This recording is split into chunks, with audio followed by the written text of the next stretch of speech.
یہ نرگس صاحبہ انڈیا سے پوچھتی ہیں فجر چھوڑ کر باقی نمازیں پڑھنا، اگر ہم فجر کی نماز نہ پڑھیں تو کیا باقی نمازیں پڑھ سکتے ہیں یا وہ بھی قبول نہیں ہوں گی؟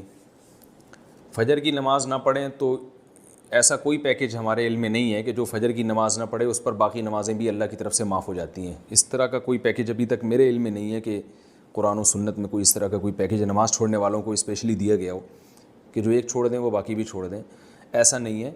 آپ اگر فجر نہیں پڑھتے تو باقی 4 نمازیں پڑھیں، کیونکہ باقی بھی چھوڑیں گے تو اور بڑا گناہ ہوگا، اور فجر چھوڑنا بھی کبیرہ گناہ ہے۔ رسول اللہ صلی اللہ علیہ وسلم نے ارشاد فرمایا، من ترک الصلاۃ متعمدا فقد کفر، جس نے جان کر نماز چھوڑ دی تحقیق اس نے کفر کیا۔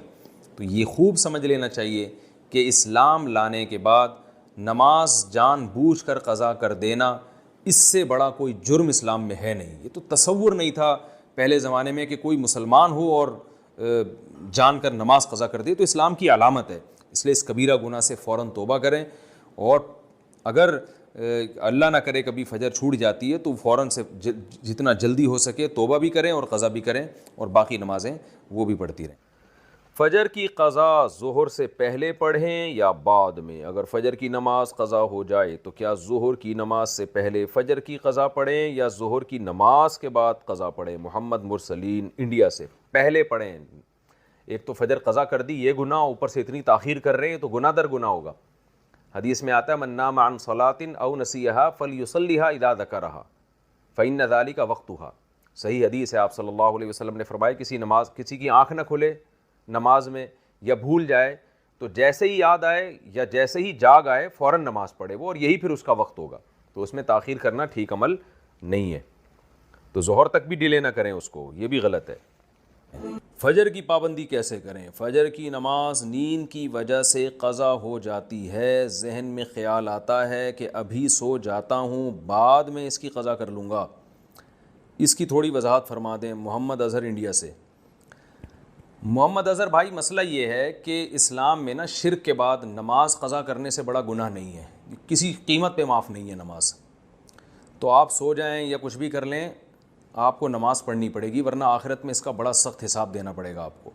اور فجر کی نماز کی ویلیو اس لیے بھی زیادہ ہے کہ اس میں اس کے ثواب اس لیے زیادہ ہے کہ اس کو پڑھنا مشکل ہے۔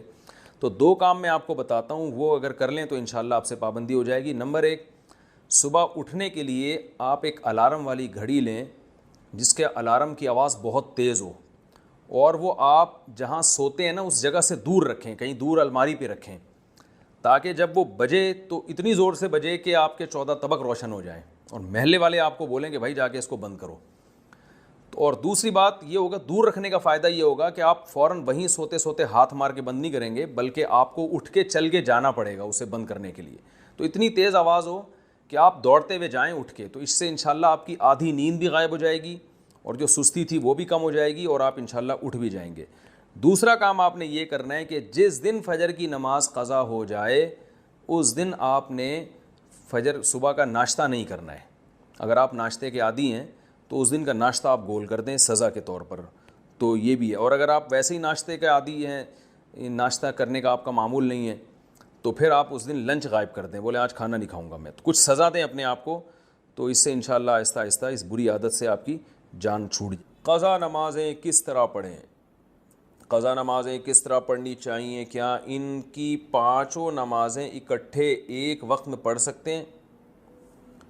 وحید اللہ خان کوہاٹ سے۔ جی ہاں، ایک وقت میں، ایک دن میں آپ پڑھ سکتے ہیں، ایک ٹائم پہ بھی پڑھ سکتے ہیں۔ 5 نہیں بلکہ وطر کی قضا بھی واجب ہے، تو وطر ملا کے 6 ہو جائیں گی، تو وہ قضا اکٹھی بھی پڑھ سکتے ہیں۔ اور نیت یہ کرنی ہے کہ میرے ذمے، جیسے فجر آپ پڑھ رہے ہیں تو نیت یہ کریں میرے ذمے فجر کی جتنی نمازیں لازم ہیں ان میں سے میں سب سے پہلی نماز پڑھ رہا ہوں۔ تو دوبارہ جب فجر پڑھیں گے تو بھی یہ نیت کریں گے کہ میرے ذمے فجر کی جتنی نمازیں ان میں سب سے پہلی، اس لیے کہ وہ جو پڑھ چکے ہیں وہ تو ذمے میں رہی نہیں ہے نا، تو اب جو ذمے میں رہ جائیں گی ان میں سب سے پہلی۔ تو اسی طرح پڑھتے چلے جائیں، وطر بھی اور ظہر بھی اور عصر بھی، اور اس میں سنت نہیں پڑھی جائے گی۔ سنتوں کی جگہ قضا نمازیں پڑھ سکتے ہیں؟ کیا عصر اور عشاء کی سنتیں غیر مؤکدہ نہ پڑھیں اور اس کی جگہ قضا نماز پڑھ لیں؟ اس طرح نفل بھی نہ پڑھیں تو کیا یہ صحیح ہے؟ محمد آصف صاحب انڈیا سے۔ جی ہاں، صحیح ہے، یہ سنت مؤکدہ تو نہ چھوڑیں لیکن غیر مؤکدہ قضا عمری کی خاطر چھوڑ دیں۔ کیا صرف فرض نماز پڑھنا ٹھیک ہے؟ اگر کوئی شخص سنت مؤکدہ اور غیر مؤکدہ اور نوافل چھوڑ کر صرف فرض اور واجب ہی ادا کرتا ہے تو کیا اسے گناہ ہوگا اور آخرت میں حساب ہوگا یا نہیں؟ نیز کیا اس کی قضا کرنی ہوگی؟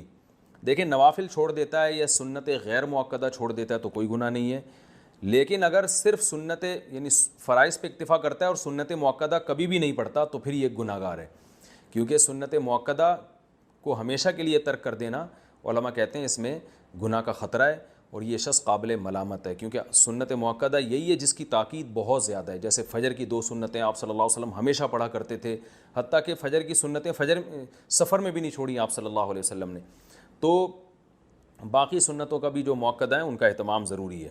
کبھی کبھار چھوٹ جائیں تو کوئی حرج نہیں ہے اس میں، جیسے سفر میں چھوڑ دیں یا کوئی ایمرجنسی ہے یا بہت زیادہ تھکاوٹ ہے، کبھی کبھار چھوڑنے میں کوئی حرج نہیں ہے۔ فجر کی سنتیں رہ جائیں تو کب پڑھیں؟ کیا ہم فجر کی نماز کے بعد سنت پڑھ سکتے ہیں؟ بعض لوگ بولتے ہیں کہ تم پڑھ سکتے ہو اور بعض لوگ کہتے ہیں کہ نہیں، بلکہ طلوع آفتاب کے بعد پڑھ سکتے ہو۔ اس بارے میں رہنمائی فرمائیں۔ عاصم نصیر کشمیر سے۔ یہ مسئلہ علماء کے مابین اختلافی ہے۔ امام احمد بن حنبل، امام شافعی کے نزدیک جائز ہے کہ فجر کی فرض نماز کے فوراً بعد آپ سنتیں پڑھ لیں، لیکن امام حنیفہ رحمہ اللہ تعالیٰ کے نزدیک فوراً بعد نہیں بلکہ اشراق کے وقت آپ پڑھیں، اور یہ عبداللہ بن عمر سے ثابت بھی ہے عملاً کہ، اور یہ جو حدیث میں آتا ہے کہ نماز کے بعد سنتیں پڑھی جائیں تو احناف کے ہاں اس کا مطلب یہی ہے کہ نماز کے بعد اس وقت جب مکروہ وقت گزر جائے، اور وہ اشراق کے وقت گزر چکا ہوتا ہے، کیونکہ فجر کی نماز کے بعد نوافل نہیں ہے، تو اس لیے، اور صحابہ سے بھی منقول ہے، تو کسی وقت میں انشاءاللہ پورے ریفرنس کے ساتھ اس پہ دلائل ریکارڈ کروا دوں گا۔ ابھی تو صرف سائل نے جتنی بات پوچھی ہے تو صرف ٹو دا پوائنٹ اسی بات کا جواب دے رہا ہوں کہ فقہ حنفی میں یہی ہے کہ آپ اشراق کے وقت پڑھیں، فوراً بعد نہ پڑھیں۔ باقی اگر کوئی فجر کے فوراً بعد پڑھ رہا ہے، وہ فقہ حنفی کو فالو نہیں کرتا تو اس کو پڑھنے دیں، اس میں پھڈے بازی والی بات نہیں ہے۔ آپ اس پر عمل کریں کہ ایک مسلک کو فالو کرنا چاہیے، دوسرے پہ طعن و تشنیع نہیں کرنی چاہیے۔ یہ اسلاف کا طریقہ تھا، اور یہی طریقہ اس امت میں ایک ایسا طریقہ ہے جس سے امت اختلاف سے بچ سکتی ہے۔ اپنے دلائل دوسرے پر تھوپنا اور یہ کہنا کہ میں صحیح ہوں تم غلط ہو، اس سے امت میں اتحاد پیدا نہیں ہوگا۔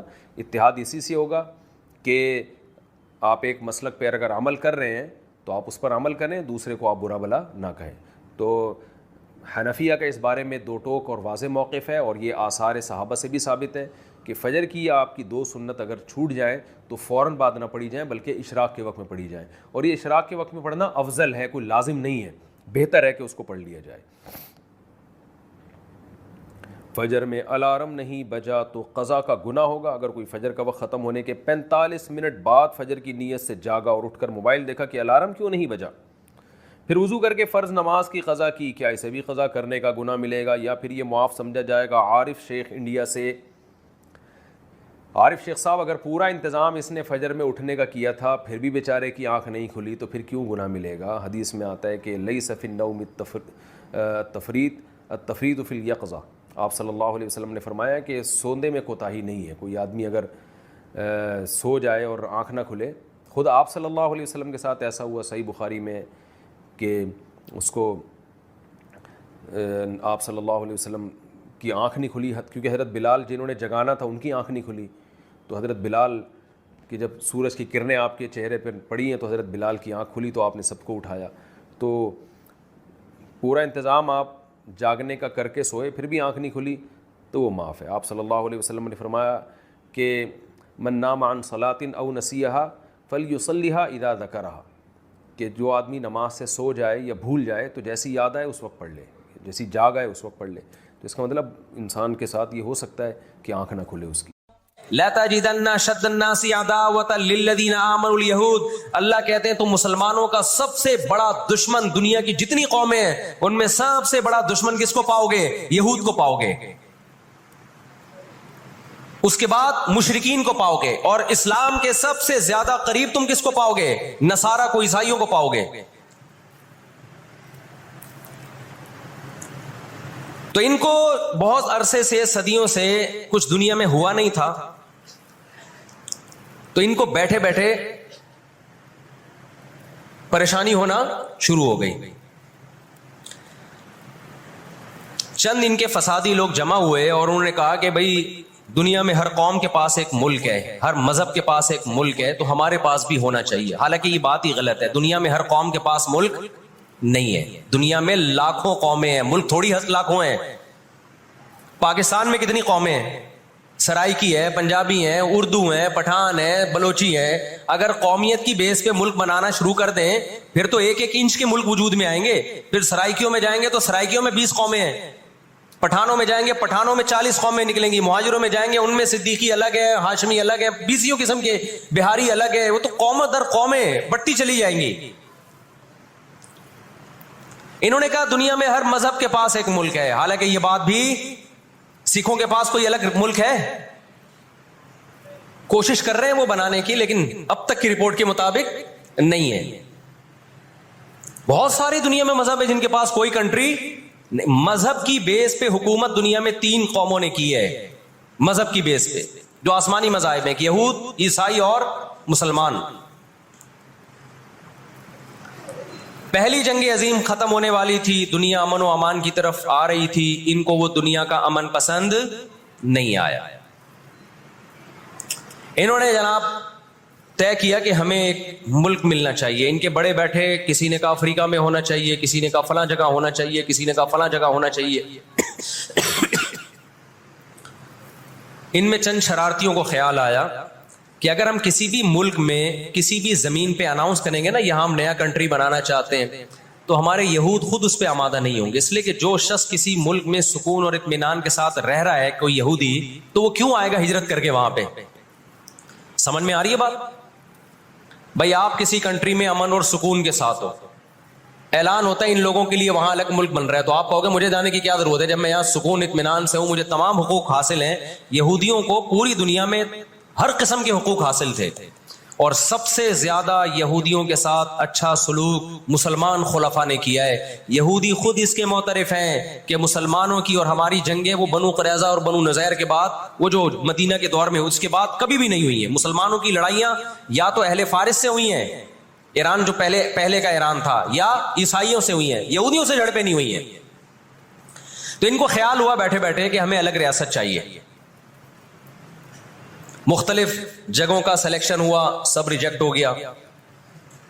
تو صہیونیوں کو خیال آیا کہ اگر ہم بیت المقدس کا نعرہ لگاتے ہیں کہ ہمیں بیت المقدس دوبارہ چاہیے, یہ ہمارے آباء و اجداد کا وطن ہے, تو الگ ریاست کا منجن بہترین طریقے سے بک سکتا ہے. مذہبی لوگ جہاں لوگوں کو صحیح گائیڈ کرتے ہیں, خوب سمجھ لو مذہب کے نام کا منجن بھی مذہب میں ہی بکتا ہے. آج بھی ایسا ہو رہا ہے. بہت سی مذہبی تحریکیں لیبل کس کا لگا رہی ہوتی ہیں؟ اسلام میں بھی ایسا ہی ہے.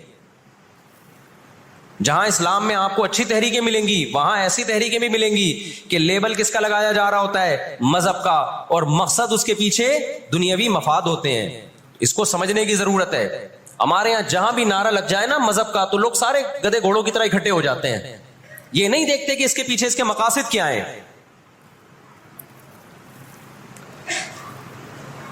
تو نعرہ یہ لگایا گیا, اللہ کرے میں جلدی سے مختصر ہسٹری سمیٹ دوں پھر آپ کے سامنے بات رکھوں.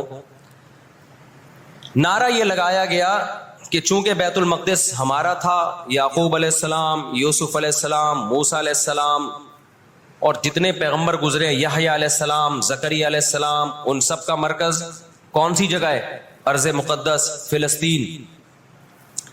تو فلسطین کے نام پہ پوری دنیا سے یہودیوں کو فلسطین میں جمع کرنا ہمارے لیے پاسبل ہے. مگر یہودی بکھرے ہوئے تھے, ان کے پاس اتنی طاقت نہیں تھی. 2 سازشیں انہوں نے کی ہیں. نمبر 1, تجارت اپنے کنٹرول میں لو.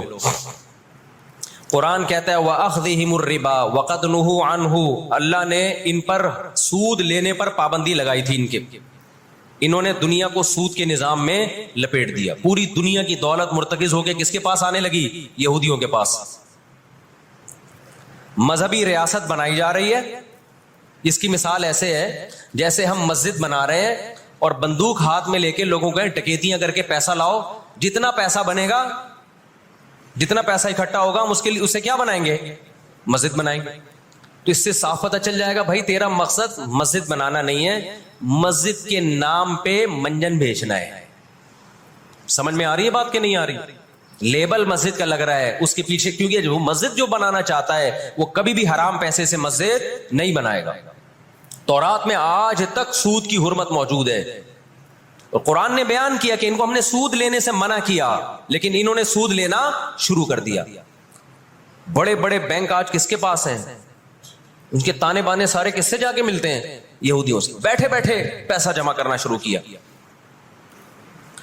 تبھی تو میں کہتا ہوں یہ جو بڑے بڑے جنرل اسٹور بنے ہوئے ہیں نا, مال بنے ہوئے ہیں, جو بینکوں سے سودی قرضہ لے کے کروڑوں روپے پھونک دیتے ہیں, اس کے بجائے نا اپنے ان غریب دکانداروں کے پاس جایا کرو جو اپنے باپ کی کمائی سے, وراثت کے پیسوں سے دکان بنا کے بیٹھے ہوئے ہیں. یہ جو سودی نظام ہے نا, سودی نظام, اس سے دنیا کی دولت مرتکز ہو کے چند ہاتھوں میں جاتی ہے, پھر وہ چند ہاتھ ہی آپ کے باپ بن کے بیٹھتے ہیں دنیا میں. جب سے ہی بڑے بڑے اسٹورز بننا شروع ہوئے ہیں, مال بننا شروع ہوئے ہیں, یہ چھوٹے موٹے دکانداروں کی جو حلال کی آمدن تھی, ان کی جو بینکوں سے قرضے نہیں تھے, جو دادے پردادے سے محنت کر کے آ رہے تھے اور اب اتنا جمع کیا کہ ایک دکان بنا لیں, وہ سارے ایک طرف رہ گئے. اور ایک سرمایہ دار اٹھتا ہے بینکوں سے اربوں روپے کا قرضہ لے کے ایک بہت بڑی بلڈنگ بنا دیتا ہے اور بیٹھ کے نوٹ چھاپتا ہے. وہ یہ کون سا ان کی خون پسینے کی کمائی ہوتی ہے؟ تو اس عذاب میں دنیا کو کس نے دھکیلا؟ سودی نظام میں. بولو, یہودی نے دھکیلا. ان کے شاطر دماغ نے کام کیا کہ پوری دنیا کی معیشت کس کے کنٹرول میں لے کر آؤ؟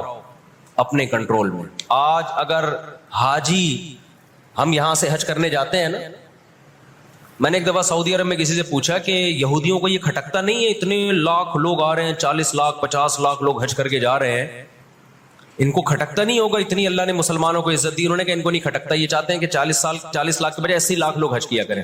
وجہ اس کی ہے کہ وہاں سارا مال ان کی کمپنیوں کا بکتا ہے. میں سمجھا پا رہا ہوں اپنی بات؟ ساری پروڈکٹ کس کی بکتی ہیں؟ منجن انہی کا بک رہا ہے وہاں بھی. تو چاہتے ہیں 40 لاکھ کے بجائے کتنے لاکھ حج کیا کریں؟ 80 لاکھ حج کیا کریں. اللہ میاں نے حج کا جہاں تذکرہ کیا نا, وہاں تجارت کا بھی تذکرہ کیا ہے. لیس علیکم جناح ان تبتغوا فضلا من ربکم. مسلمان جب حج کرنے جاتے تھے تو تجارت بھی کرتے تھے, کیونکہ پوری دنیا سے مسلمان آ رہے ہیں. ایک ملک میں ایک چیز سستی ہے, دوسرے ملک میں وہ مہنگی ہے, تو اس ملک والا یہ سستی چیز لے گیا, یہ والا یہ سستی چیز لے گیا, دونوں پارٹیوں کو پیسہ مل رہا ہے, حج بھی ہو رہا ہے, پیسہ بھی مل رہا ہے. صحابہ کو خیال آیا کہ یہ تو ہم حج کرنے جا رہے ہیں, اس میں ہم بزنس بھی اگر کرتے ہیں تو ہمارے تو حج کا اجر ضائع ہو جائے گا. اللہ نے فرمایا نا نا نا نا نا, اگر تم حج کے ساتھ تجارت بھی کرو گے, تجارت کا فائدہ بھی ملے گا اور حج کا بھی پورا ثواب ملے گا تمہیں. کیوں؟ اللہ چاہتے تھے کہ حج کے ذریعے معیشت بھی مسلمانوں کی مضبوط ہو. اللہ تھوڑی مسلمانوں کو کمزور دیکھنا چاہتے ہیں. آج حج مسلمان کر رہا ہے, گناہ بھی معاف کروا کے آ رہا ہے, فائدہ کس کو ہو رہا ہے؟ یہودی کو ہو رہا ہے. میں نے وہاں سعودی عرب میں کسی بڑے سے پوچھا, میں نے کہا یار آپ مسلمانوں کی پروڈکٹ یہاں کیوں نہیں بیچتے؟ انہوں نے کہا ایک دفعہ ہم نے پاکستان سے مرغی منگوائی تھی, چکن پاکستان سے منگوائی تھی تاکہ بلا شک و شبہ حلال ہو, یعنی سب کو پتا ہو کہ حلال ہے. ایک دفعہ بھیجی, اس کے بعد 2 نمبری کی ان لوگوں نے, تو سعودیہ نے بین کر دیا. آپ کے جتنے مسالے ہیں نا, میں نام نہیں لے رہا کمپنیوں کے, ایک ایک کا نام لے کے بتاتا. میں ابھی مسقط ایک ہفتہ رہا ہوں, میں نے وہاں دبا کے بد پرہیزی کی ہے. لڈو بھی کھائے, مٹھائیاں بھی کھائیں, بریانیاں بھی پھوڑی, ایک دفعہ پیٹ خراب نہیں ہوا. جرمنی گیا, پھوڑ پھاڑ کے آیا, پیٹ خراب نہیں ہوا. سعودی عرب گیا, پھوڑ پھاڑ کے آیا, پیٹ خراب نہیں ہوا. یہاں آیا ہوں, کھچڑی کھا کے پیٹ خراب ہو جاتا ہے.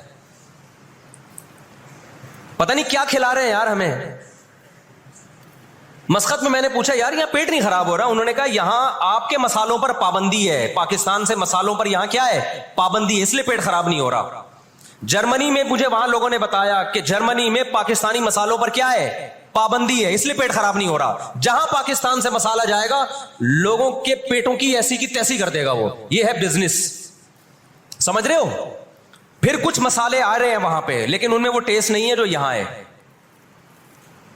وجہ کیا ہے کہ یہاں جو کیمیکل ڈل رہا ہے نا ٹیسٹ کے لیے, وہ کیمیکل کے بغیر جا رہے ہیں, پھر وہ ایکسپورٹ ہو رہے ہیں, اس لیے اس میں وہ ٹیسٹ نہیں ہے لیکن صحت نہیں خراب کر رہے. یہاں فوکس کیے جا رہا ہے ٹیسٹ کو, صحت گئی تیل لینے, اور آپ اور میں کھا رہے ہیں الحمدللہ, آتے ہی پیٹ خراب ہو گیا. خیر, تو یہود نے کس کو, اب دیکھو یہود نے بڑی ایمانداری سے بزنس کیا کہ ہم ایسی پروڈکٹ مارکیٹ میں بیچیں گے جو 1 نمبر ہوگی, اور بہت ساری سازشیں بھی کی, ایسی ایسی سازشیں ہوئی ہیں. انہوں نے دیکھا کہ جو مسلمان کمپنی بہت زیادہ آگے بڑھ رہی ہے نا, آپ کو یاد ہے پولکا کمپنی, پولکا کے ہم آئس کریمیں کھایا کرتے تھے بچپن میں, عیدی ملتی تھی. ایسی بڑی بڑی کمپنیوں کو جب دیکھا نا ترقی کر رہی ہیں, منہ مانگی قیمت دے کے خرید کے بند کر دیا کہ ایک دفعہ انویسٹ کر دو, اچھا خاصا لگا دو پیسہ, لیکن ان کو آگے نہیں بڑھنے دو. اس کا نتیجہ یہ نکلا کہ دنیا غلام بنتی چلی گئی. اکنامکلی کس کی غلام بن گئی؟ آج امریکہ اسرائیل کو غلط کہہ کے بھی کس کا ساتھ دیتا ہے؟ مجھے یاد ہے چند سال پہلے امریکی صدر نے بیان دیا تھا اسرائیل نے یہ غلط کیا ہے, یونائٹڈ نیشن کے لا کی پابندی نہیں کی ہے, لیکن ہم پھر بھی کس کے ساتھ ہیں؟ پورے الفاظ بتا رہا ہوں میں, پھر بھی ہم کس کے ساتھ ہیں مانتے ہوئے. اس کو پتا ہے, وہ اس کی مثال وہ 50-50 میں ایک آیا کرتا تھا نا, 50-50 میں ایک کلپ وائرل ہوا ہے کہ کمنٹری ہو رہی ہے کہ سلیم اللہ بہت اچھا کھیل رہا ہے اور کلیم اللہ تو کھیل ہی نہیں رہا. اب لوگ جو کمنٹری کرنے والا ہے اس سے کہہ رہے ہیں بھائی یا تو کھیل ہی نہیں رہا, وہ جو تماشائی تھے وہ چھوڑ کے جانے لگے تو غلط کمنٹری کر رہا ہے. اس نے کہا تم جہنم میں چلے جاؤ لیکن کھیل یہی صحیح رہا ہے, بھلے تم جاؤ. انہوں نے کہا ہم گھر جا رہے ہیں, تم گھر نہیں تم جہنم میں جاؤ, لیکن یہی سلیم اللہ بہترین کھیل رہا ہے. پھر دکھایا کہ پیچھے بندوق رکھی ہوئی ہے کسی نے.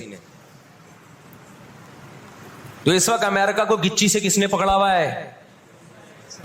طاقت امریکہ کے پاس زیادہ ہے, سازشیں کس کے پاس زیادہ ہیں؟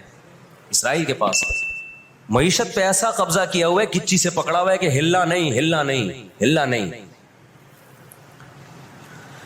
آج پوری دنیا میں فلسطینی نہتے ہو گئے.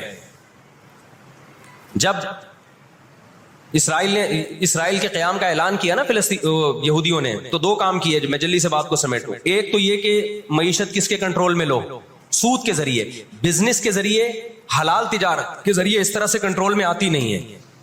وہ سود جو تمام مذاہب میں حرام ہے, عیسائیت میں بھی, یہودیت میں بھی, اسلام میں بھی, اس سود کو پروموٹ کیا دنیا میں, تاکہ سود کے ذریعے آپ اندرون سندھ جاؤ نا, بڑے بڑے زمینداروں نے ہاریوں کو, کسانوں کو اپنے کنٹرول میں لیا ہوا ہے سودی قرضے دے کے. وہ بیچارے ہل نہیں سکتے, ساری زندگی ان کے غلام بنے رہتے ہیں وہ. اللہ جزائے خیر دے. ہمارے جامعہ الرشید کے ایک استاذ ہیں, بڑے مالدار بھی ہیں, انہوں نے وہاں جا کے بہت سارے ہاریوں کے قرضے ادا کر کے ان کو اس غلامی سے نکالا ہے. اور بہت سے ان میں ہندو بھی ہیں بہت سارے, وہ مسلمان بھی ہوئے ہیں, ان کو اور ہر طرح سے سپورٹ کرنا, ایسے ادارے بنے ہوئے اندرون سندھ. تو ایک کام تو یہ کیا کہ معیشت اپنے کنٹرول میں. دوسرا کام کیا کہ ان کو پتا تھا کہ جب تک بڑی طاقتیں ہمارے ساتھ نہیں ہوں گی اس وقت تک ہم اسرائیل کا قیام وجود میں نہیں لا سکتے. اس کے لیے سب سے زیادہ اسلام دشمنی میں برطانیہ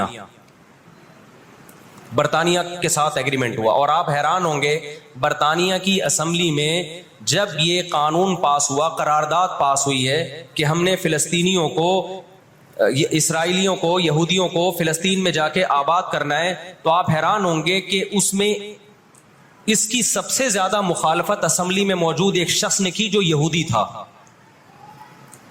اس نے ایک آواز اٹھائی کہ اگر ہم نے ایسا کیا تو اب تک 1000 سال سے زیادہ عرصہ ہو گیا ہماری مسلمانوں سے کبھی لڑائی نہیں ہوئی ہے. اگر ہم نے ایسا کیا تو پوری مسلم دنیا ہمارے اگینسٹ ہو جائے گی اور دنیا ایک نہ ختم ہونے والی جنگ میں آپ دنیا کو جھونک دو گے. وہ یہودی تھا, اس نے اس پالیسی کے خلاف آواز اٹھائی, مگر برطانیہ کو اس سے کوئی سروکار نہیں تھا. اس کا کیا جا رہا ہے بھائی اس میں نے بتایا نا, یہ دنیا کے بڑے بڑے جو تہذیب سکھاتے ہیں نا ہمیں, ان کی تہذیب بس یہی ہوتی ہے کہ روڈ ایسے پار کرنا ہے آپ نے, اور لال بتی پہ آپ نے رک جانا ہے, ٹیکس آپ نے ٹائم پہ ادا کرنا ہے. یہ چھوٹی موٹی, ایک مسجد سے چپل چرانے والا چور ہوتا ہے نا, پٹتا وہی ہے. کبھی بڑے اسمگلر کو دیکھا آپ نے؟ کیا ہو گیا بھائی, گھنٹی بجا کے بھاگنے والا بچہ پکڑا بھی جاتا ہے, پٹتا بھی ہے. مسجد سے چپل چرانے والا پٹتا بھی ہے. لیکن کچھ چور ایسے ہوتے ہیں 3 پیس سوٹ اور ٹائی میں, بڑا زبردست بریف کیس ان کے پاس, اس میں پورا اسمگلنگ کا پیسہ ہوتا ہے, لاکھوں لوگوں کی جان اس میں خون بہا ہوتا ہے, اس کا پیسہ ہوتا ہے, عزتوں کے سودے ہوتے ہیں. تو یہ بڑی بڑی طاقتیں اس طرح کرتی ہیں. اور کمال کی بات ہے, راحت اندھوری کا ایک شعر ہے نا, کہ مجھے شعر تو یاد نہیں رہا, اس کا مفہوم یاد رہ گیا ہے, کہ ہمارے قاتلوں کو کہاں ڈھونڈتے پھرو گے. ایک شاعر نے تو کہا ہے کہ اپنی معشوقہ کو, کہ ہمارے قاتلوں کا، یعنی ہماری قاتل تو آپ ہو، آپ کی محبت میں ہم مرے ہیں. اس نے کہا کہ ہمارے قاتلوں کو کہاں ڈھونڈتے پھرو گے؟ وہ کیا ہے کہ ہمیں قتل کا الزام ہم ہی پر رکھ دو، ہم ہی پر الزام ڈال دو، یعنی مقتول ہی پہ الزام ڈال دو کہ یہی قاتل ہے.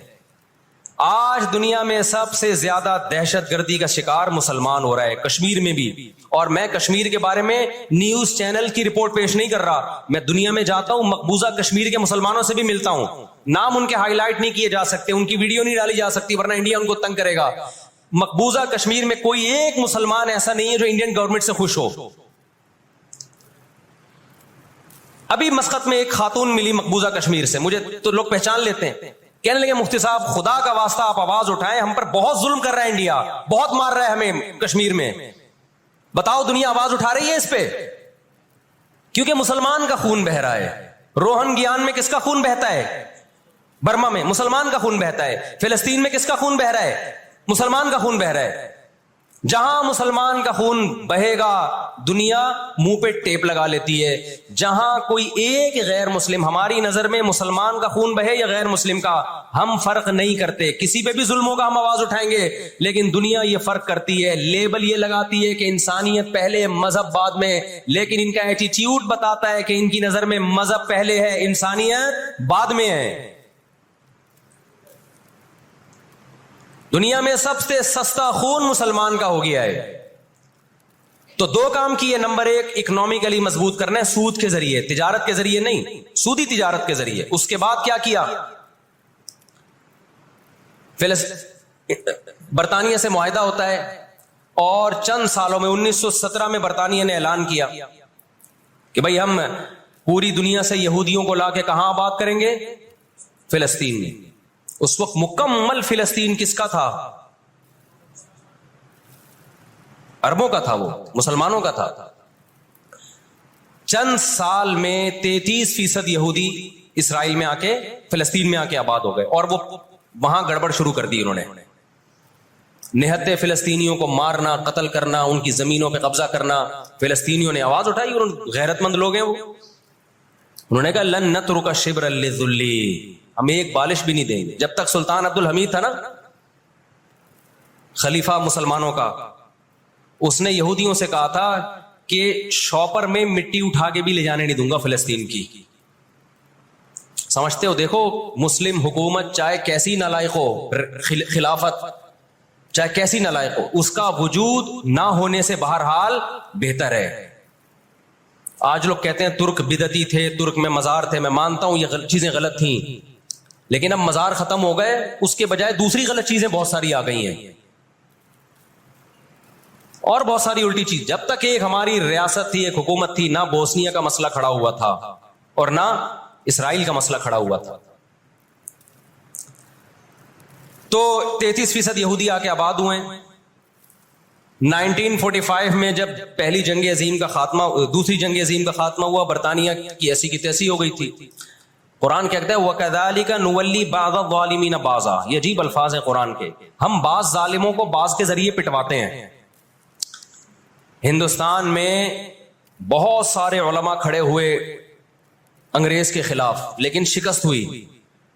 اللہ نے پٹوایا کس سے؟ برطانیہ کو، ہٹلر کے ذریعے. ٹھیک ہے برطانیہ جنگ ہارا نہیں، لیکن اتنا کمزور ہو گیا، جو اس نے 200 سال محنت کی تھی بر صغیر پہ کنٹرول کرنے کے لیے، اسے اندازہ ہو گیا کہ اب میں وہ کنٹرول برقرار نہیں رکھ سکتا. اور ہٹلر کے ایصال ثواب کے لیے بر صغیر کے مسلمانوں کو اور ہندوؤں کو آزادی ملی. کس سے؟ برٹش سے آزادی ملی. تو اب کیا ہوا؟ یونائٹڈ نیشن بن چکی تھی، اس کے پیچھے بھی بہت بڑی سازش تھی. خیر یونائٹڈ نیشن جب وجود میں آئی ہے تو برطانیہ تو پیچھے ہٹا، یونائٹڈ نیشن آ گئی. 1947 میں یونائٹڈ نیشن نے فلسطینیوں کی مرضی کے بالکل خلاف ایک کام کیا کہ بٹوارا کیا جائے، یہاں تک یہودیوں کا اور یہاں تک کس کا؟ فلسطینیوں کا. یہ پہلی غلطی تھی یونائٹڈ نیشن کی. جب عدالت انصاف نہیں کرتی نا، تو پھر لوگ خود بخود غیر قانونی کاموں پہ آتے ہیں. عدالت جب اپنی ذمہ داری پوری کرتی ہے، لوگ غلط چیز کی طرف نہیں جاتے. 1948 میں یا 49 میں آج دنیا میں بہت سے لوگ کہتے ہیں یہ عرب کنٹریز کیوں نہیں کر رہے. بھائی عرب ممالک 3 بڑی جنگیں لڑ چکے ہیں. یہ جو لوگ الزام لگاتے ہیں نا کہ عرب چپ کر کے بیٹھے ہوئے ہیں, مصر کیوں نہیں کر رہا. مصر کی سرحد ملتی ہے اسرائیل سے, شام کی سرحد ملتی ہے, اردن اور لبنان کی سرحد ملتی ہے. یہ سارے ملک 3 بڑی جنگیں لڑ چکے ہیں اسرائیل کے خلاف, لیکن فتح کس کو ہوئی ہے؟ اسرائیل کو. کیوں؟ اس کے پیچھے کون تھا؟ اس کے پیچھے امریکہ تھا. تو آپ اپنے ملکوں کو برا بلا کہہ کے اس سے کچھ بھی حاصل ہونے والا نہیں ہے, اس سے ان کا وجود بھی ختم ہو جائے گا. 3 بڑی جنگیں ہو چکی ہیں, تمام عرب کنٹریز مل کے اسرائیل پہ حملہ کرتے ہیں, لیکن اس کے نتیجے میں نقصان کیا ہوا؟ یونائٹڈ نیشن نے جو لکیر کھینچی تھی نا یہودیوں کے لیے, یہودی اس لکیر کو کراس کر کے آگے بڑھ گیا اور 80% فلسطین پہ یہودی نے قبضہ کر لیا. اور یہ غزہ کی پٹی جو آج ہے اور جس کو ویسٹ بینک کہا جاتا ہے, اس غزہ کی پٹی پہ مصر کا قبضہ ہو گیا جو ایسٹ میں ہے, اور ویسٹ بینک پہ اردن کا قبضہ ہو گیا. 20% علاقہ میں سے آدھا اردن کے پاس اور آدھے سے کچھ کم مصر کے پاس چلا گیا. باقی 80% کس کے پاس آ گیا؟ اسرائیل کے پاس. پھر 1967 میں بہت بڑی وار ہوئی. یہ میں ان لوگوں کو بتا رہا ہوں جو ہر وقت اسلامی حکومتیں جو رہی صحیح رہ گئی ہیں نا, ہر وقت ان کو برا بلا کہتے رہتے ہیں, یہ کچھ نہیں کر رہے, یہ عرب کچھ نہیں کر رہے. یہ 3 جنگیں لڑ چکے ہیں. جب تک تمہارا باپ پیچھے کھڑا ہوا ہے نا امریکہ, اس وقت تک یہ مسئلہ حل نہیں ہو سکتا. پیچھے وہ کھڑا ہوا ہے. اب کیا ہے کہ جی 1967 میں یہ تمام کنٹریز جو بھی اسرائیل کو گھیرے ہوئے ہیں, یہ سب مل کے پلان بناتے ہیں, عرب متحد ہوتے ہیں کہ اسرائیل کو ایک ہی دفعہ میں صفحہ ہستی سے مٹانا ہے. اسرائیل کی خفیہ ایجنسیاں اتنی ہوشیار, اتنی متحرک کہ پہلے اطلاع مل جاتی ہے, اور مصر کے جہاز جو بمبارمنٹ کے لیے جانے تھے, اسرائیل پہ حملہ کرنا تھا, وہ کھڑے کھڑے بہت سارے جہاز ایئرپورٹ پہ اسرائیل تباہ کر دیتا ہے. سمجھ میں آ رہی ہے کہ نہیں آ رہی ہے؟ وہ بہت بڑی پلاننگ سے آیا ہے بھائی. وَقَدْ مَكَرُوا مَكْرَهُمْ وَعِنْدَ اللَّهِ مَكْرُهُمْ وَإِنْ كَانَ مَكْرُهُمْ لِتَزُولَ مِنْهُ الْجِبَالُ. اللہ نے کہا یہ اسلام دشمن جب سازشیں کرتے ہیں, اتنی بڑی سازشیں ہوتی ہیں کہ پہاڑ اپنی جگہ سے ہل جائیں. یہ نا امیدی کی بات ہے, لیکن امید کی بات بھی ہے. اللہ کہتا ہے عند اللہ مکرہم, اللہ کو ان کی مکر اور تدبیر کا علم ہے. یہ مسلمانوں سے نہیں لڑ رہے, یہ کس سے لڑ رہے ہیں؟ اللہ سے لڑ رہے ہیں. تو خوشخبری کی باتیں بھی ہیں, وہ میں بتاؤں گا انشاءاللہ ابھی. تو عرب کو شکست ہوتی ہے, اور نقصان کیا ہوتا ہے کہ الٹا عربوں کے علاقے اپنے ہاتھ سے نکل جاتے. مصر کا بہت بڑا علاقہ چلا گیا, غزہ بھی خالی ہو گیا, ویسٹ بینک بھی خالی ہو گیا, اور یہ سارے علاقے کس کے قبضے میں چلے گئے؟ یہود کے. شام کے علاقوں پہ بھی یہود کا قبضہ, مصر کے علاقوں پہ بھی. 1973 میں پھر عرب ممالک مل کے لڑتے ہیں اسرائیل کے خلاف تاکہ اپنے علاقوں کو خالی کرائیں ہم. اس میں بھی کیونکہ امریکہ بھرپور سپورٹ کر رہا تھا اسرائیل کو, دبا کے اسلحہ دے رہا تھا. رزلٹ کس کے خلاف گیا؟ مسلمانوں کے خلاف, عربوں کے خلاف. اور ان کو اندازہ ہو گیا کہ اس جنگ میں ہم اپنے علاقے خالی نہیں کروا سکتے. سعودی عرب میں اس دور میں غیرت مند بادشاہ تھے شاہ فیصل شہید رحمۃ اللہ علیہ, اللہ ان کی مغفرت کرے, ان کے درجات بلند کرے, بڑے مجاہد تھے. انہوں نے عرب ممالک کا اجلاس بلایا اور تیل کی سپلائی بند کر دی. سمجھتے ہیں بات کو کہ نہیں سمجھتے؟ جب تیل کی سپلائی بند ہوئی, اللہ تعالیٰ نے وسائل تو آج بھی مسلمانوں کو دیے ہیں, تیل کی سپلائی بند کی ہے تو اسرائیل گھٹنے ٹیکنے پر مجبور ہو گیا. پھر امریکہ بہادر بیچ میں آئے ایک بڑے بزرگ کا کردار ادا کرتے ہوئے کہ دیکھو لڑائی بھڑائی معاف کرو, اللہ کا گھر صاف کرو, بیٹھ کے مذاکرات کی میز پہ آ جاؤ. تو یہاں بھی مذاکرات کی میز کے پیچھے تیل کا ڈنڈا تھا, سمجھ رہے ہو؟ عربوں کے پاس جو تیل کی اللہ نے ان کو ایک طاقت دی ہے نا, وہ استعمال کی انہوں نے. لیکن لڑائی معاف کرنے میں بھی بہت سارے گیم کھیل گیا. وہ طے یہ ہوا کہ جی جو عربوں کے علاقوں پر اسرائیل نے قبضہ کیا ہے مصر اور شام پہ, وہ اسرائیل واپس کرے گا. ٹھیک ہے, ہم آپ کے علاقے واپس کر رہے ہیں, لیکن مصر کو اسرائیل کو تسلیم کرنا پڑے گا. یہ بہت بڑی مسٹیک ہوئی. کس سے؟ بولو مصر سے. وہ اس پہ آمادہ ہو گئے چلو ہمارے علاقے تو ہمیں واپس مل رہے ہیں. غزہ سے بھی مصر نے فوجیں ہٹا لیں, غزہ کا علاقہ بھی اسرائیل کے حوالے کر دیا. مصر کو یہ لگا کہ مرتا کیا نہ کرتا.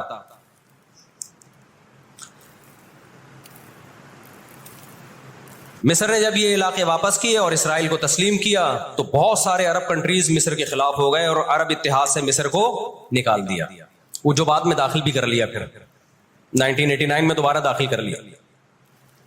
فلسطینیوں کو اندازہ ہو گیا کہ یہ ممالک جو کچھ کر سکتے تھے کیا ہے, اب ہمیں ہی کرنا پڑے گا. اب ہم دنیا سے کیا ہو گئے ہیں؟ مایوس. لیکن ان کی غیرت کو 100 بار سلام, انہوں نے شکست تسلیم نہیں کی. دنیا کے مسلم کنٹریز نے شکست مان لی, انہوں نے نہیں کی.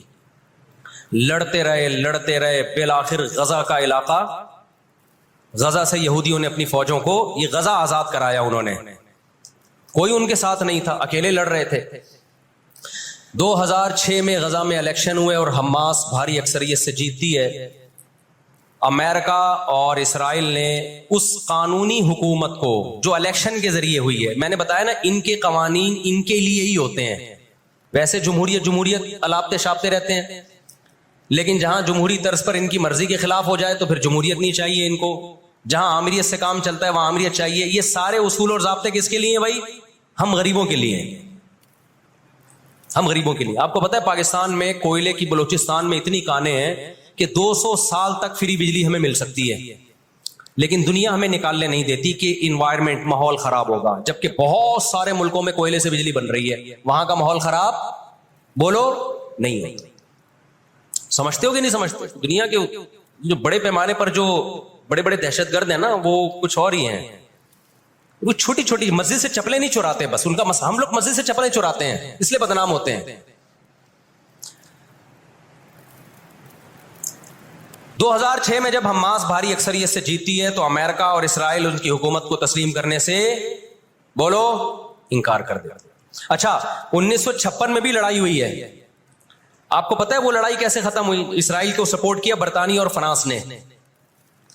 وہ پیچھے ہٹے رشیا کی دھمکی سے. روس کو اندازہ ہو گیا کہ یہ قبضہ کرتے چلے جا رہے ہیں اور ایک بہت بڑی پاور بن کے یورپ اور امریکہ اتحاد بن کے ہمارے سامنے آ جائیں گے تو ہماری پوزیشن خراب ہو جائے گی. روس کون سا کوئی اتنا نیک انسان ہے وہ؟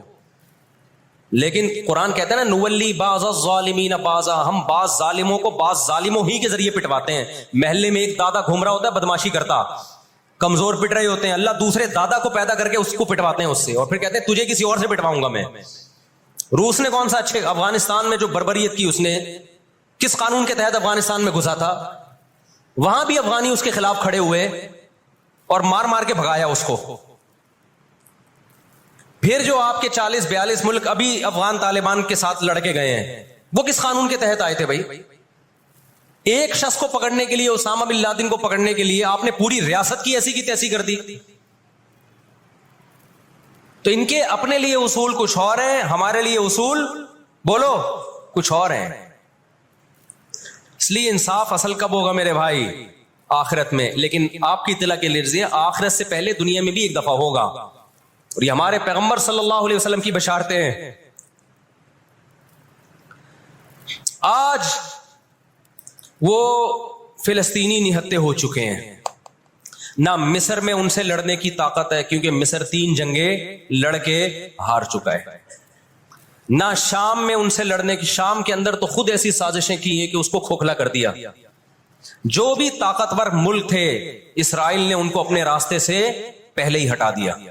اور یاد رکھو اسرائیل صرف فلسطین نہیں چاہتا ہے, یہ ہماری بھول ہے. اسرائیل گریٹ اسرائیل کا قائل ہے جس میں بہت بڑا خطہ ہے جس پہ وہ قبضہ کرنا چاہتا ہے. یہ یہاں رکے گا نہیں. اگر آج ہم غزہ کو اسرائیل کے حوالے کر دیں کہ چلو دنیا میں امن آ جائے گا, ایک حکومت ان کو دے دی جائے, چند لوگوں کو ہتھیار ڈلوا کے ان کو کنٹرول دے دیا جائے, تو یہ آپ کی بھول ہے. قرآن کہہ رہا ہے وَيَسْعَوْنَ فِي الْأَرْضِ فَسَادًا, ان کی فطرت میں ہے کہ یہ زمین میں ہمیشہ فساد مچاتے رہیں گے. جو بات ہٹلر نے کہی تھی وہ قرآن 1400 سال پہلے کہہ چکا تھا. ہٹلر نے قرآن میں دیکھ کے نہیں کہی ہے, ہٹلر نے تو مشاہدہ کر کے کہی تھی یہ بات.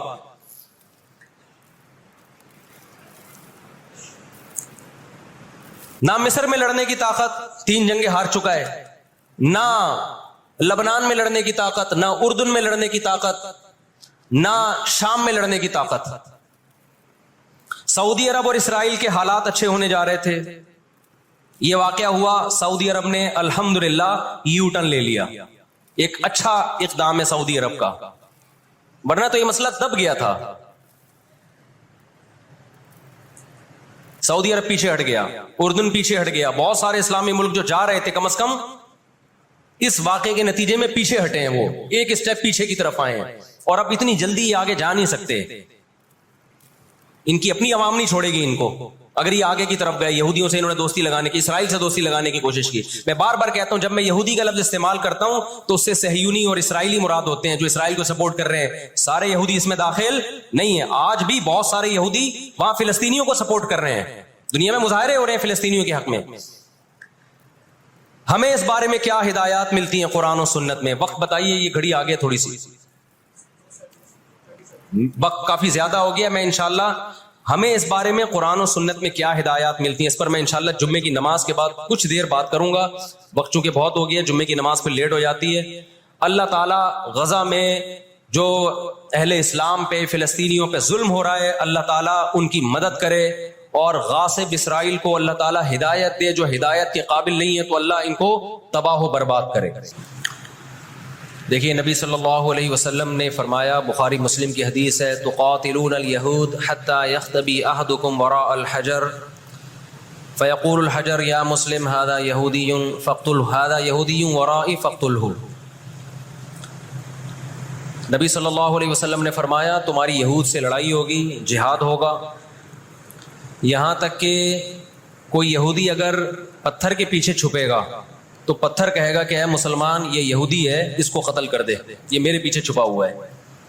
ہر درخت بھی گواہی دے گا، ہر پتھر بھی گواہی دے گا، الا الغرقد، سوائے غرقد درخت کے. یہودیوں کا کوئی مقدس درخت ہے جو اسرائیل میں بہت زیادہ لگاتے بھی ہیں یہ لوگ. نبی صلی اللہ علیہ وسلم نے جب یہ بات ارشاد فرمائی تو اس وقت مسلمانوں کی یہودیوں سے ایسی کسی لڑائی کا تصور بھی نہیں تھا. ایک پیش گوئی تھی جو کسی کے خواب و خیال میں بھی نہیں تھا کہ صدیوں بعد جا کے ایسا ہو سکتا ہے. اس سے بھی پتہ چلتا ہے کہ ہمارے نبی صلی اللہ علیہ وسلم کی جو پیش گوئیاں ہیں وہ اگر وہ پوری نہیں ہوئی تو آپ ٹائم کا انتظار کریں، ایک وقت پوری ہو جائیں گی. 1300 سال تک مسلمانوں کو اس حدیث کا مطلب سمجھ میں نہیں آیا. عملی دنیا میں ایمان تو تھا سب کا کہ اللہ کے نبی نے جو فرمایا برحق ہے، کیونکہ یہودیوں سے میں نے بتایا نا لڑائی ہوئی نہیں ہے. جب مدینہ سے اور جزیرہ عرب سے ان کو نکالا گیا، یہ دنیا کے مختلف ملکوں میں جا کے آباد ہو گئے ہیں. اس کے بعد یہ ہمیشہ یا تو عیسائیوں کے زیر سایہ رہے ہیں یا مسلمانوں کے زیر سایہ رہے. ان کی لڑائی اگر ہوئی عیسائیوں سے ہوئی ہے، مسلمانوں سے ان کا کبھی ٹاکرا نہیں ہوا. لیکن پیغمبر صلی اللہ علیہ وسلم نے کیا فرمایا صحابہ سے؟ تقاتلون، تم لڑو گے. تم سے مراد یہ امت لڑے گی. ایک وقت آنے والا ہے اور ایسی لڑائی ہوگی، ایسی لڑائی ہوگی کہ حتی یختبی احدکم وراء الحجر، کہ پتھر اور درخت بھی یہودی کا ساتھ دینا چھوڑ دیں گے. آج دنیا جن حالات کی طرف جا رہی ہے نا، یہ ایسا لگتا ہے کہ اس حدیث کے پورا ہونے کا ٹائم آ گیا ہے. ہم جب قرآن مجید پڑھتے تھے، اب بھی پڑھتے ہیں، لیکن جب طالب علمی کے دور میں جب سمجھ کے پڑھنا سیکھا ہم نے، تو ہم جگہ جگہ قرآن میں دیکھتے تھے ضربت علیہم الذلہ، اللہ نے ان پر ذلت کو مسلط کر دیا ہے. میں بار بار کہوں یہودیوں سے ہماری مراد علی الاطلاق سارے یہودی نہیں ہیں، کیونکہ میرے بیان کو لوگ شارٹ کاٹ کے شارٹ کلپ بنا کے غلط چلاتے ہیں. ابھی میرا ایک بیان کسی نے چلایا، میں بیان میں کہہ رہا ہوں کہ عورت اور مردوں کی نماز میں جو فرق ہے کسی حدیث سے اگر ثابت نہیں ہے تو یہ بھی تو حدیث سے ثابت نہیں ہے کہ عورتیں صفا مروہ میں چلیں گی، دوڑیں گی نہیں. یہ بھی تو حدیث سے ثابت نہیں ہے کہ عورتیں آہستہ لبیک کہیں گی. آگے میں نے پوری ڈیٹیل میں بات کی ہے. کسی نے میرا اتنا سا کلپ چلا دیا اور جواب میں کسی دوسرے کا کلپ چلا دیا کہ دیکھو فلاں فلاں حدیث تو ہے، فلاں حدیث تو ہے جس میں آتا ہے عورتیں صفا مروہ پہ چلیں گی. حالانکہ میں ان حدیثوں کا جواب اس کلپ میں دے چکا ہوں.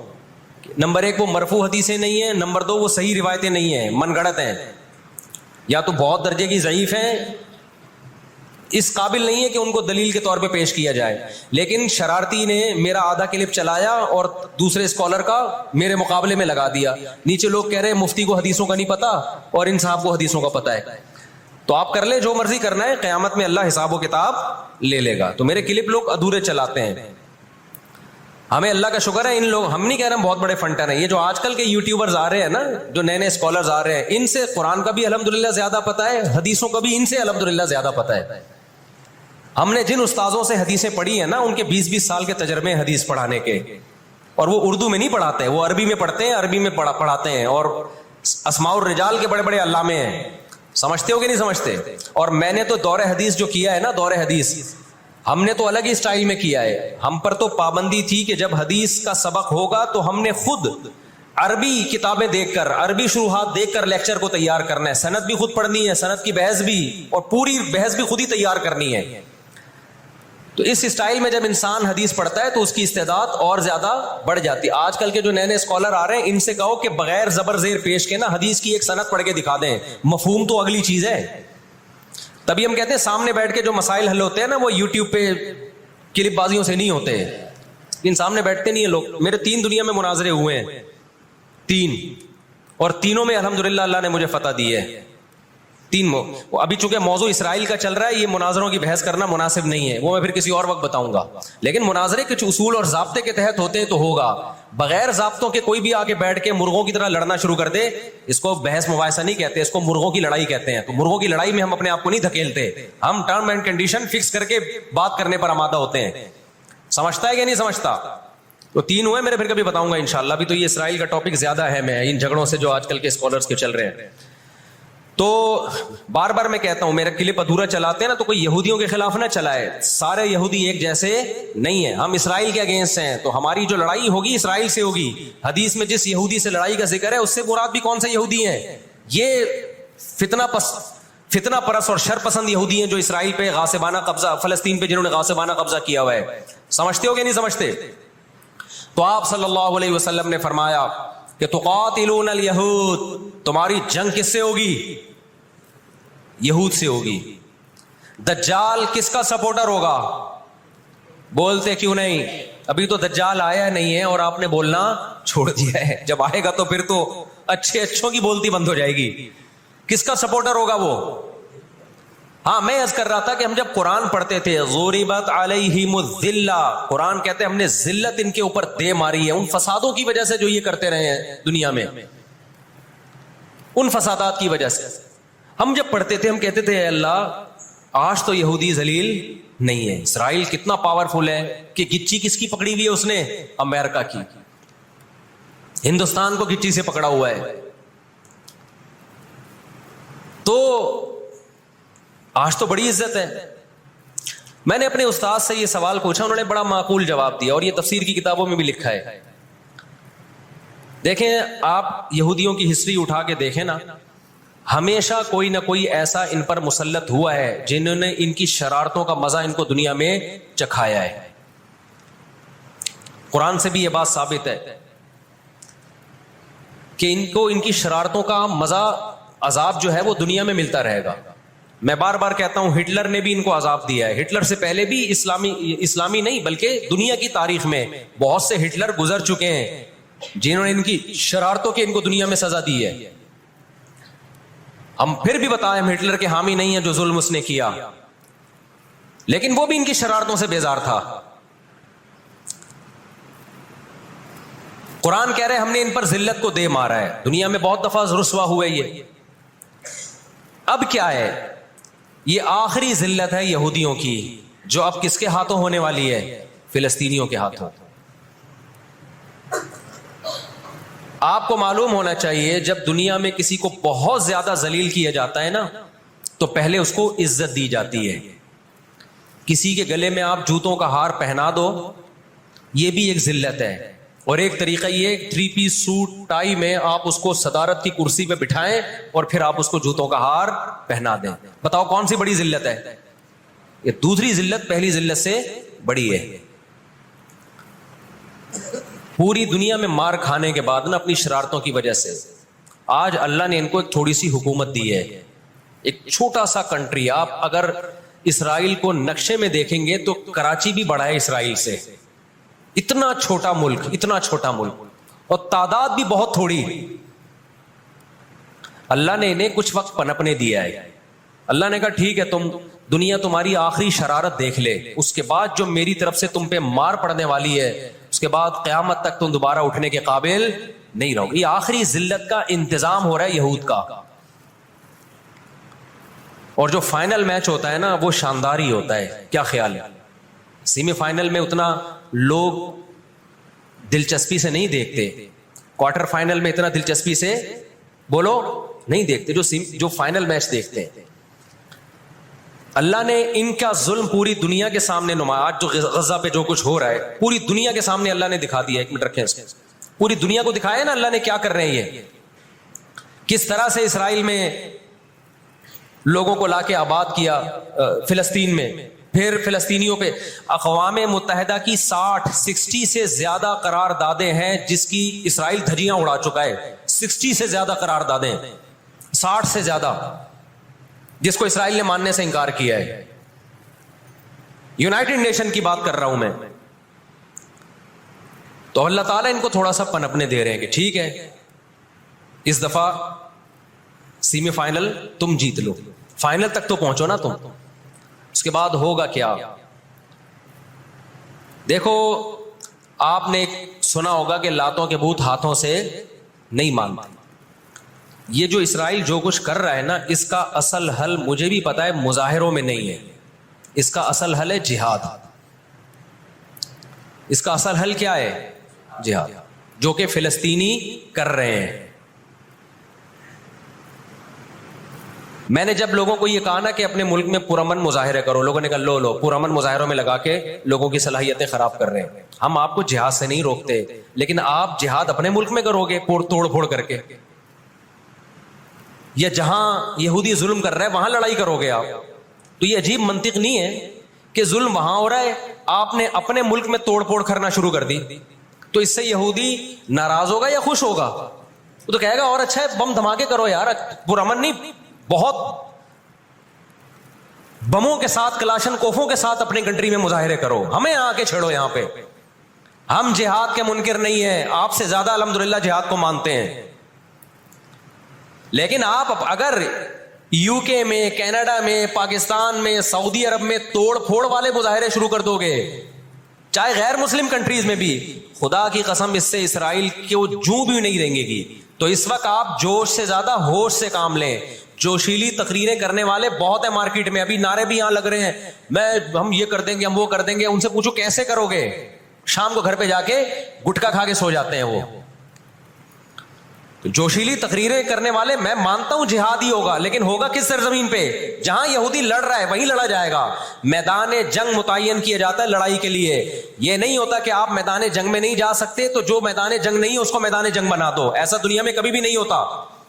یہ تو وہ جون پور کے قاضی والا قصہ ہو جائے گا کہ وہ سولی پہ لٹکایا ایک شخص کو, اس کی گردن موٹی تھی, وہ پھندے میں آ نہیں رہی تھی. انہوں نے کہا اس کی گردن چونکہ پھندے میں آ نہیں رہی ہے تو اس کی چونکہ آ رہی ہے اس کو لٹکا دو آپ. وہ کہے گا میری آ رہی ہے لیکن میرا قصور کیا ہے؟ تو یہ عجیب قسم کا جہاد ہے. آپ اپنے ملکوں میں, یو کے, کینیڈا میں آپ نے اگر توڑ پھوڑ کرنا شروع کر دی, وہ چھوڑے گا تھوڑی کینیڈا آپ کو. یو کے, امریکہ میں آپ نے اگر توڑ پھوڑ شروع کر دی, وہ چھوڑے گا تھوڑی. آپ کی اوقات کتنی ہے؟ لڑائی کے لیے سب سے پہلے میدان جنگ کا تعین ضروری ہے, کہ لڑائی ان کی مرضی سے نہیں ہوگی. کہاں کہ وہ جہاں چاہ رہے ہیں, لڑائی ہماری مرضی سے ہوگی. ہم جہاں کہیں گے وہاں لڑائی ہوگی. میں سمجھا پا رہا ہوں؟